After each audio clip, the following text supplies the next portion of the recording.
여러분 반갑습니다. 시가서 인문 강의 아가서 개간 함께 나누어 보도록 하겠습니다. 자, 여러분 먼저 아가서를 생각하면 어떤 생각이 드십니까? 요즘 세간에 핫한 그런 다큐멘터리가 있죠. 저는 그 다큐멘터리 여러분 권하고 싶지는 않습니다. 너무나 시험이 드는 부분들도 많기 때문인데 거기서 아가동산이라는 것이 나옵니다. 이 아가동산이라는 것을 잘못 이해해서 이 아가서를 잘못 이해해서 잘못된 이단이 나오기도 하는 것을 우리가 볼 수 있죠.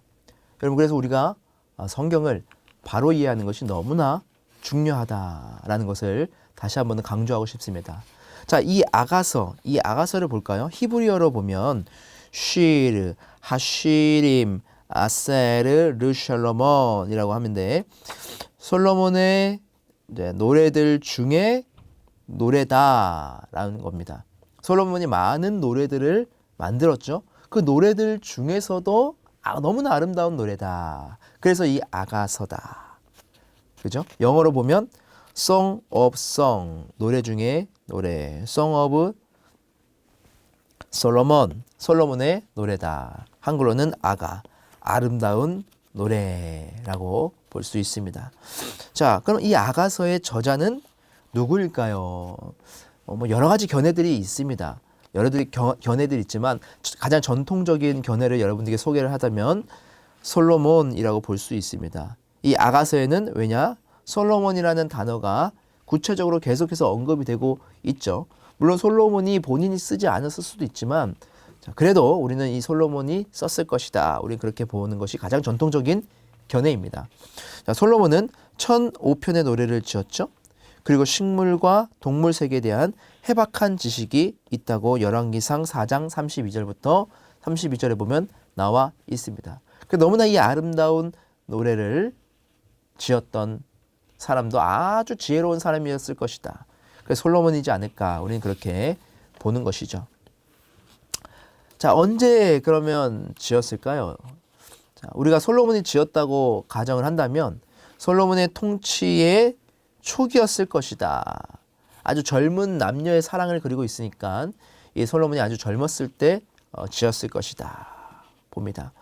아가서 6장 8절에서 9절 보면 왕비가 60명이요 후궁이 80명이요 시녀가 무수하되. 자, 솔로몬이 왕비만 60명이었답니다.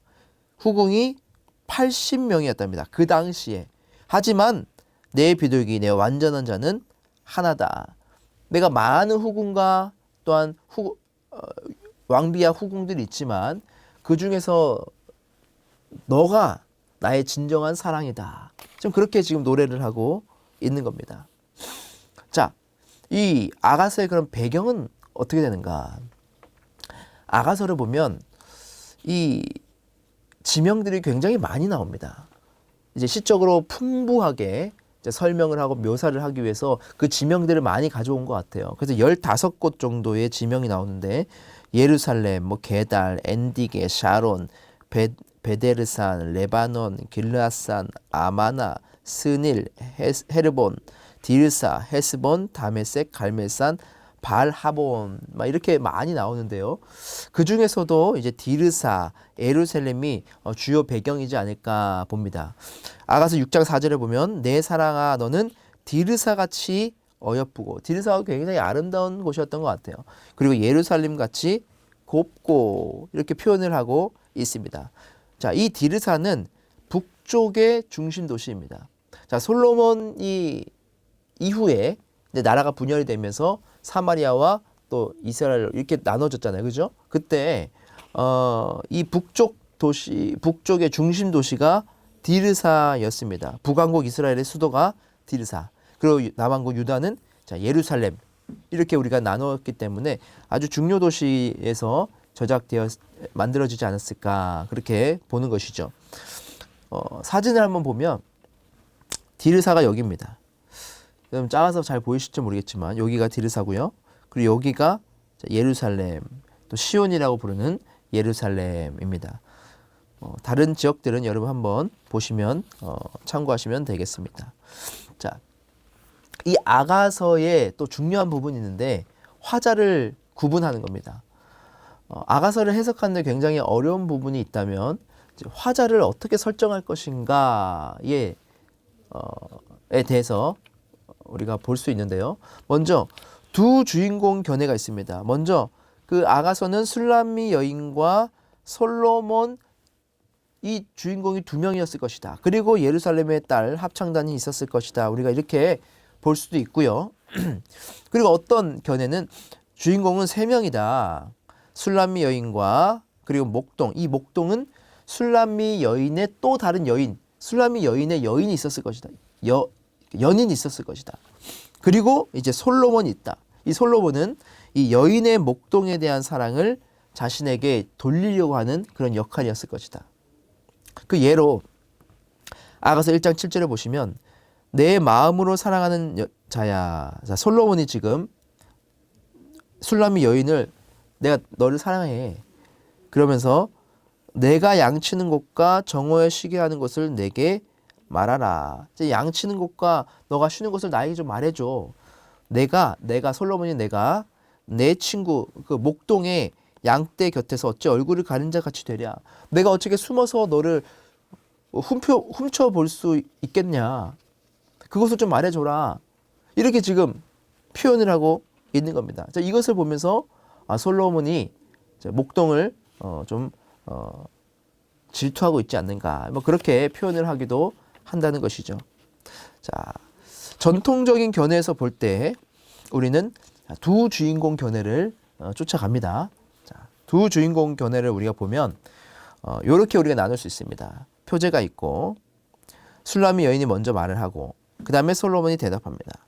그리고 술람미 여인이 말하고 또 솔로몬, 여인, 솔로몬, 여인, 솔로몬, 여인 그리고 이제 예루살렘 딸들이 합창하고 여인, 솔로몬, 여인, 솔로몬 쭉쭉쭉쭉 이렇게 가서 서로가 이제 대화하는 형식으로 이 아가서가 진행이 된다. 우리 그렇게 나누어 볼 수 있을 것 같습니다. 자 이제 이 아가서의 특징을 한번 살펴보면 좋을 것 같은데요. 자, 이 아가서는 솔로몬이 쓴 105편의 노래 중에 노래다. 아주 아름다운 노래다. 솔로몬의 노래들 중에서도 가장 아름다운 노래 중에 하나다. 우리가 그렇게 볼 수 있습니다. 그리고 이 아가서는 극적인 시다. 그 아가서의 내용들을 보면 정말 뮤지컬을 하는 것처럼 드라마의 장면들처럼 딱딱딱딱 이렇게 구성이 되어 있다는 것이죠. 너무 아름답게 드라마를 보는 것 같은 장면들이 연출됩니다. 그리고 시적인 이미지가 아주 풍부하게 사용됩니다. 아까 보셨듯이 지명이 15곳이나 나오죠. 그리고 성경에서 사용되지 않는 다른 곳에 사용되지 않는 단어가 49개나 사용이 됩니다.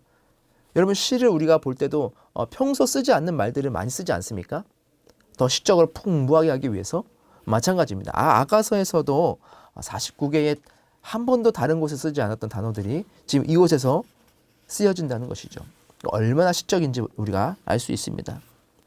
그리고 네 번째로는 정경 논란이 가장 심했던 성경이 바로 이 아가서입니다.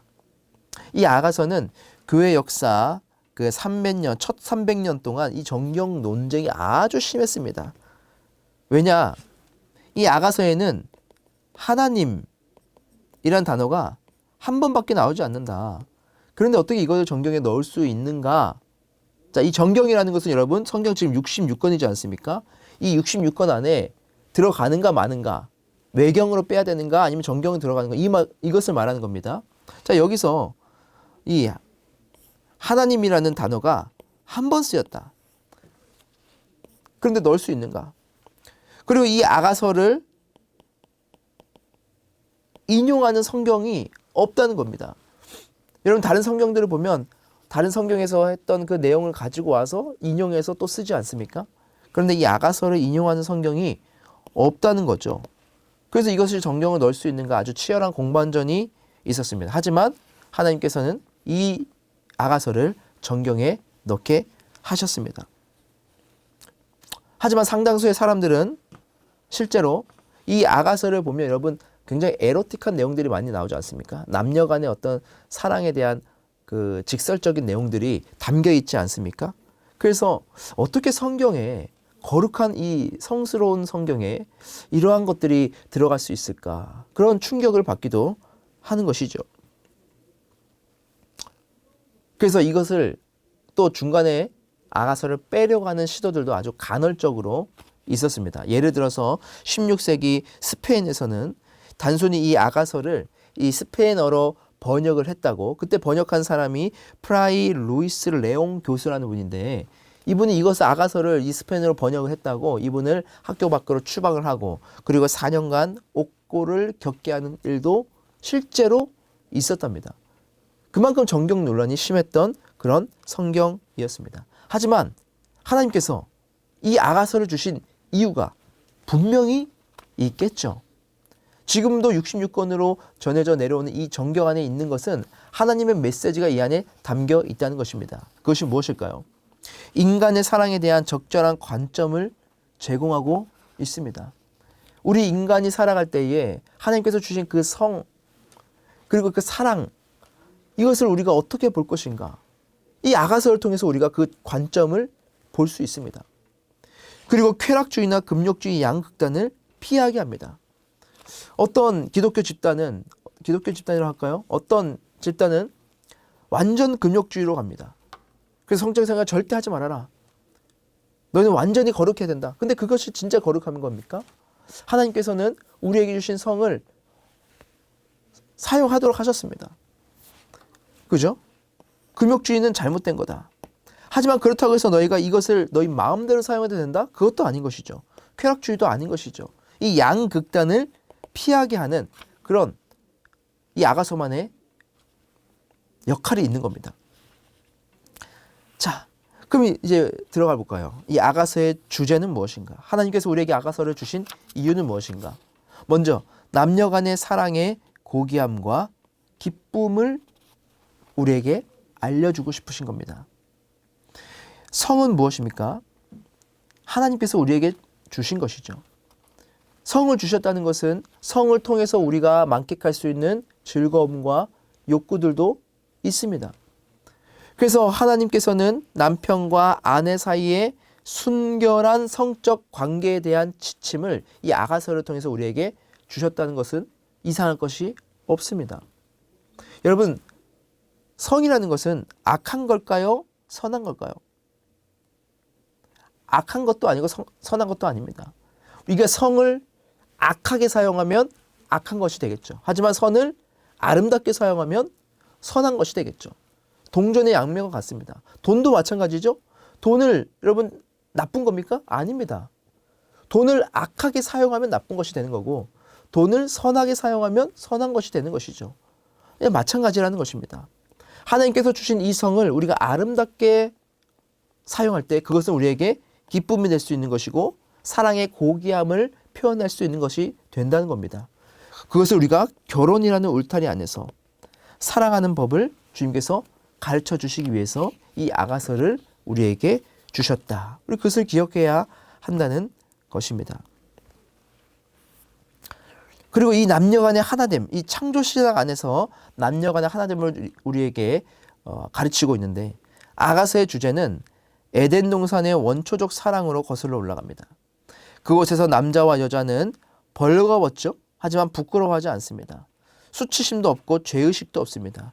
하나님이 그들의 사랑에 미소를 지어 굽어보실 뿐입니다. 최초의 아담과 하와를 만드시고 에덴 동산에 있을 때의 그 둘의 그 사랑은 죄의식도 없고 수치심도 없고 너무나 아름다운 원초적인 그런 사랑이죠. 하지만 죄로 인해서 어그러져 있기 때문에 이 성이라는 것이 우리에게 잘못되게 인식이 되어 있기도 한다는 것입니다. 하지만 우리가 이 결혼이라는 것은, 그 결혼이라는 울타리 안에서 이 성을 정말로 거룩하고 순결하고 고귀하게 우리가 사용할 때에 우리에게 기쁨이 되고 이것을 통해서 남녀가 하나됨을 누릴 수 있게 된다는 것입니다. 그래서 결국 이 아가서는 결혼 안에서 건강한 사랑을 우리에게 알려주고 있습니다. 가정을 아름답게 세워가는 것이 가장 고귀한 일이고 큰 기쁨이라는 것을 우리에게 아가서는 알려주고 있다는 것입니다. 물론 우리가 이 아가서를 우리가 구속사적 관점에서 보면 또 예수님과 또 성도의 관계로도 볼 수 있는데 여러분 그것은 아가서 강의를 통해서 더 보시고 이 개관을 통해서는 우리가 여기까지 이렇게 한번 알아보도록 하겠습니다. 여러분 지금까지 시가서 입문 강의 잘 들어주셔서 감사드립니다. 6봉의 강의 지금까지 여러분이 잘 들어주셔서 지금까지 저도 잘 준비하고 지금까지 올 수 있었던 것 같습니다. 여러분들이 시가서를 통해서 더 풍성한 하나님 나라의 은혜들을 만끽하며 누리는 그런 은혜가 여러분 삶 가운데 충만하시길 주님의 이름으로 축복드립니다. 감사합니다.